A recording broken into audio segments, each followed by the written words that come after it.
Hello friends, मैं हूँ Reena Atharva channel पे आप सबको बहुत बहुत स्वागत करती हूँ। फ्रेंड्स, आज का वीडियो बहुत ही इंपॉर्टेंट है। आज का वीडियो है ब्रेन बूस्टिंग एक्टिविटी। अथर्वा की पढ़ाई कैसे इतना अच्छा से याद रहता है, मेमोरी इतना अच्छा इम्प्रूवमेंट कैसे हुआ, तो कौन सा एक्टिविटी करके अथर्वा की मेमोरी इम्प्रूवमेंट हुआ, आईक्यू इम्प्रूवमेंट हुआ, वही एक्टिविटी आप लोग के साथ शेयर करूँगी जितना मुझे आइडिया लगता है। क्योंकि मैं कोई थेरेपिस्ट नहीं हूँ, मैं एक माँ हूँ। तो अथर्वा एकदम बिल्कुल जीरो लेवल की था, तो वहाँ से अथर्वा भी इस लेवल पे आ गया। तो पढ़ाई में भी अथर्वा अच्छा कर रहा है, ऐसे नहीं है एकदम गया गुजरा, टॉप भी नहीं कर रहा है, गया गुजरा भी नहीं है। लेकिन एक सीवियर बच्चा हिसाब से जैसे कर रहा है, बहुत अच्छा कर रहा है, अपना एज के हिसाब से चल रहा है क्लास में। तो मुझे लगता है इसके पीछे जो कारण है, मैंने बहुत सारे ब्रेन बूस्टिंग और मिडलाइन क्रॉसिंग एक्टिविटी किया, मुझे इसलिए मुझे फील होता है जे अथर्वा की आईक्यू और अथर्वा की मतलब पढ़ाई का जो मेमोरी वो बहुत अच्छा हो गया। क्योंकि एक्टिविटी करके अथर्वा इस लेवल पे आ गया थेरेपी करके ही। तो जो थेरेपी मैंने किया है, जो एक्टिविटी किया, उसके अकॉर्डिंग मुझे लगता है अथर्वा के ब्रेन बूस्टिंग एक्टिविटी करके उसको मेमोरी अच्छा हुआ और आईक्यू भी इम्प्रूवमेंट हुआ। तो आ जाइए, मैं दिखा देती हूँ।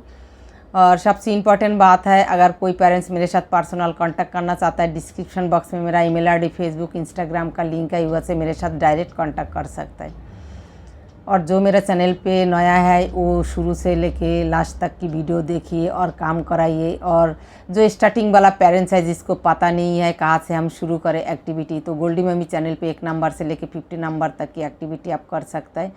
वहाँ से धीरे धीरे फिर आगे बढ़ना है, तो आप काम कराइए। तो हर एक पेरेंट्स को मैं यही कहूँगी, जब आपको पता चले आपका बच्चों में प्रॉब्लम है, तो आप शुरू हो जाइए, टाइम वेस्ट नहीं करिए। हर 1 घंटा हमारे बच्चे के लिए बहुत कीमती होता है, हर 1 मिनट हमारे बच्चे के लिए कीमती होता है। तो टाइम वेस्ट नहीं करना, बच्चे को फ्री टाइम नहीं छोड़ना, जितना हो सके बच्चे को बिजी रखना है। मैं अथर्वा के साथ 10-12 घंटा काम करती थी, और जिस दिन स्कूल जाना होता था, थेरेपी सेंटर जाना होता था, उस दिन कम से कम 9 घंटा मैं काम करती थी। मेरा पूरा टारगेट रहता था, घंटा के हिसाब से भी मुझे ऐसे लगता है ज़्यादा ही होता था, क्योंकि मेरा टारगेट रहता था अथर्वा को कभी फ्री नहीं छोड़ना।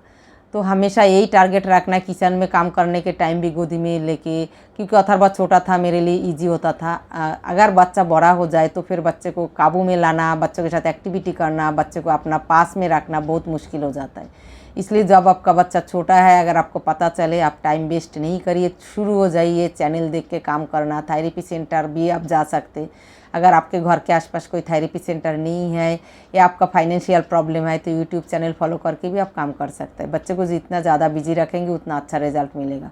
तो फ्रेंड्स, मैं यही कहूँगी, जब तक हम हैं तब तक हम कोशिश करते रहेंगे। कोशिश करने वालों को कभी हार नहीं होता है। तो कोशिश करके अथर्वा यहाँ तक आ गया, तो आगे भी मैं कोशिश कर रही हूँ पूरा इंडिपेंडेंट बनाने के लिए। तो देखते कहाँ तक होता है। तो आ जाइए, मैं एक्टिविटी बता देती हूँ। एक्टिविटी देखिए और बच्चों के साथ कराइए। सिर्फ वीडियो देखने से काम नहीं बनेगा, काम करने से ही आपको काम बनेगा। अगर आप काम करेंगे तभी आपका बच्चे को रिजल्ट मिलेगा। टेंशन करके कुछ नहीं होने वाला, काम करके ही अगर आप बदल सकते हैं तो बच्चे को किस्मत बदल सकता है। बच्चे को लाइफ अगर चेंज करना चाहता है तो काम करना है, टेंशन करके नहीं। तो आ जाइए, मैं एक्टिविटी दिखा देती हूँ। ये जो एक्टिविटी है अभी भी अथर्वा के लिए डिफ़िकल्ट है, तो कोई भी बच्चों के लिए डिफ़िकल्ट होगा, कुछ बच्चों के लिए शायद डिफ़िकल्ट ना भी हो सकता है, क्योंकि हर एक बच्चों की इम्प्रूवमेंट अलग अलग होता है। क्योंकि ये 2 हाथ से टास्क करना और उंगली निकाल के, तो ये हमारे बच्चे के लिए फास्ट करना बहुत मुश्किल होता है, मेरे लिए भी मुश्किल होता है। फिर भी अथर्वा बहुत अच्छा से सीख गया, तो अथर्वा के लिए ये अभी मुश्किल नहीं है। लेकिन उतना फास्ट नहीं कर सकता है, फिर भी बहुत अच्छा से करता है। लेकिन जब अथर्वा के साथ, और एक बार करो, जब अथर्वा के साथ मैं ये एक्टिविटी करा था, बहुत ही डिफ़िकल्ट था, बहुत ही टफ था। मतलब मैंने कभी सोचा भी नहीं था ये सारे एक्टिविटी अथर्वा को भी कर पाएगा, कभी अथर्वा सीखेगा। क्योंकि कंसंट्रेशन, आई हेयर कोऑर्डिनेशन और बच्चे को दोनों हाथ एक साथ में चलाना बहुत मुश्किल होता है। तो जब मैंने सिखाया था अथर्वा को, ऐसे सिखाया था, बोलता था ऐसे ब्लू सर्कल पे 1 फिंगर रखना है और फिंगर का ऐसे करना। ये कॉन्सेप्ट हमारे बच्चों में नहीं होता है। फिंगर को ऐसे होल्ड करके रखना नहीं होता है, तो हमें हाथ पकड़ के सिखाना है। उसके बाद यह 2 फिंगर रखेंगे, उसके बाद यह 1 फिंगर रखेंगे और इधर 2 रखेंगे, ऐसे करके सिखाए। इधर 2 रखेंगे, इधर 1 रखेंगे, तो हम ही बैंड कर देंगे। इधर 2 रखना है, इधर 1 रखना है। ऐसे करके हमें बैंड करके बच्चे को ऐसे रखना सिखाना। तो नेक्स्ट एक्टिविटी है, इधर टी लिख दिए, डब्ल्यू लिख दिए, बहुत सारे अल्फ़ाबेट यहाँ पर लिख दिया। तो लेफ्ट हैंड से टी पे जितना टी है टच करना है, राइट हैंड से जितना डब्ल्यू है इतना डब्ल्यू में टच करना है। तो इसका इतना अंदर से, इतना अल्फ़ाबेट के अंदर से ढूंढ के उसमें फिंगर रखना हमारे बच्चों के लिए बहुत मुश्किल होता है। ये थोड़ा स्लो करता है, सीखने में बहुत डिफ़िकल्ट होगा, लेकिन उम्मीद नहीं छोड़ना। मैंने भी कभी नहीं सोचा था ये सारी एक्टिविटी अथर्वा सीख पाएगा, लेकिन अथर्वा सीख गया, अथर्वा भी कर रहा है। तो अथर्वा के लिए भी मुश्किल है, क्योंकि दोनों साइड में आइज से देख के, कंसंट्रेशन दे के, अटेंशन दे के, देख के एक साथ में दोनों अल्फ़ाबेट के ऊपर फिंगर रखना बहुत डिफ़िकल्ट है। फिर भी अथर्वा कर लेता है। तो ये बहुत साल लगता है, 2-3 साल लगता है बच्चे को ये सिखाने के लिए। तो फिर धीरे धीरे फिर बच्चा सीखता है। चलो करो और एक बार। हाँ, जब हम ये सिखाया था अथर्वा को तब ऐसे बोलता था ए टी है और डब्ल्यू है, इधर जितना टी है उसमें हम रखेंगे। ए देखो देखो इधर टी है नहीं है, ए टी है, इधर देखो डब्ल्यू, डब्ल्यू कहाँ पर, ए देखो डब्ल्यू है। हो गया, ऐसे स्लोली करना है। इस लाइन पे टी है नहीं है, इस लाइन पे डब्ल्यू है, देखो इधर टी है, इस लाइन पे टी है, टी और डब्ल्यू। उसके बाद फिर हम ए लाइन देखेंगे नहीं है, फिर ए लाइन देखेंगे और ए लाइन देखेंगे, बोलेंगे ए देखो मिडिल पे टी है, ये डब्ल्यू है। उसके बाद बच्चे को ऐसे लाइन दिखाएंगे, उसके बाद फिर लाइन दिखाएंगे और बोलेंगे ढूंढो ढूंढो ढूंढो, टी का है, टी के पे रख दिया, डब्ल्यू पे रख दिया। उसके बाद ढूंढो ढूंढो बेटा देखो ये टी है, ये डब्ल्यू है, ऐसे करके। उसके बाद इधर टी नहीं है, इधर डब्ल्यू है, तो ये डब्ल्यू पे ऐसे रखो। तो ऐसे करके हाथ पकड़ के सिखाना है। एक्टिविटी ऐसे सर्कल बना दिया और इधर ट्रायंगल बना दिया, या बहुत सारे शेप्स बना दिया और कलरिंग कर दिया, तो उसके ऊपर फिंगर रखना है। तो जितना सर्कल होगा उतना सर्कल में इधर फिंगर रखेगा। तो लेफ्ट और राइट में इधर ढूंढ के, दोनों साइड में देख के, अटेंशन देख के ढूंढ के रखना। अथर्वा के लिए भी फास्ट नहीं कर सकता है, लेकिन स्लोली कर सकता है, अच्छा से कर रहा है। पहले ढूंढ के फिंगर रखना बहुत मुश्किल था। उसके बाद एक कॉन्सेप्ट भी आना है जो इधर नहीं है और इधर एक है, तो इसमें हमें फिंगर रखना है। तो जब ये सिखाया था ऐसे हमें बताना है, जो ऑरेंज कलर का जितना सर्कल है उधर हम फिंगर रखेंगे, ग्रीन कलर का जितना ट्रायंगल है हम फिंगर रखेंगे, और हम ऐसे ढूंढेंगे, लाइन के कॉन्सेप्ट ढूंढ के डालेंगे। लाइन हम ऐसे ढूंढेंगे, लाइन का कॉन्सेप्ट से हम ढूंढेंगे। ये लाइन देखेंगे, इधर होगा तो हम फिंगर रखेंगे, इधर लाइन देखेंगे, इधर होगा तो फिंगर रखेंगे। उसके बाद बच्चे को फिंगर आपने ऐसे पॉइंटिंग करके पकड़ना है और बच्चे को बोलना है ऑरेंज सर्कल और ग्रीन ट्रायंगल। तो इसमें कलर कॉन्सेप्ट आता है, वोकाबुलरी बढ़ता है, आइडेंटिफिकेशन भी आता है। देखो ऑरेंज कलर सर्कल का ये ऑरेंज है, ये देखो ग्रीन है।